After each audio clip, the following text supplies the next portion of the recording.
Dear viewers, আসসালামু আলাইকুম। আশা করছি আপনারা সকল ভালো এবং কি সুস্থ আছেন। তো অবশ্যই আপনাদের মাঝে নিয়ে আসলাম নতুন বছরের নতুন পোনা 2025 সালে উন্নত মানের থাই পাঙ্গাস মাছের পোনা। তো আপনারা যারা থাই পাঙ্গাস মাছের পোনা তো চাষ করতে আগ্রহী আছেন, তাহলে অবশ্যই রিকোয়েস্ট থাকবে ভিডিওটি আপনার জন্য। তো অবশ্যই আপনাদের মাঝে নিয়ে আসলাম বড় সাইজের পোনা।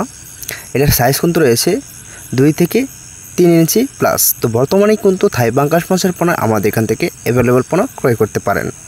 তো থাই পাঙ্গাস মাছের পোনা এটা কিন্তু এভারেজে কেজিতে কিন্তু 300 থেকে 200 পিস 1 কেজি হবে। তো বর্তমানে কিন্তু থাই পাঙ্গাস মাছের পোনা আমাদের এখান থেকে অ্যাভেলেবল পোনা ক্রয় করতে পারেন। তো থাই পাঙ্গাস মাছের পোনাই কিন্তু অনলাইনের ভিতরে আমরা কিন্তু পার হিসাবে কিন্তু বিক্রি করে থাকি। তো এই পোনাগুলি আপনারা দেশের এবং কি দেশের বাইরে থেকে যদি বাইরে হয়ে থাকেন তাহলে অবশ্যই ইমো থেকে হোয়াটসঅ্যাপে নক দিয়ে এই সাইজের পোনাগুলি ক্রয় করতে পারেন। তো এবং কি আপনারা চাইলেও আমাদের লোকেশন অনুযায়ী ঠিকানায় এই পণ্যগুলি এসিয়ে নিতে পারেন। তো বিয়াস এই পণ্যগুলি কিন্তু আমরা সারা বাংলাদেশে কিন্তু হোম ডেলিভারি দিয়ে থাকি। তো আপনারা যারা কালচারের জন্য তো চাষ করতে আগ্রহী আছেন তাহলে অবশ্যই এই সাইজের পণ্যগুলি ক্রয় করতে পারেন। তো ভিডিওটি এ পর্যন্তই।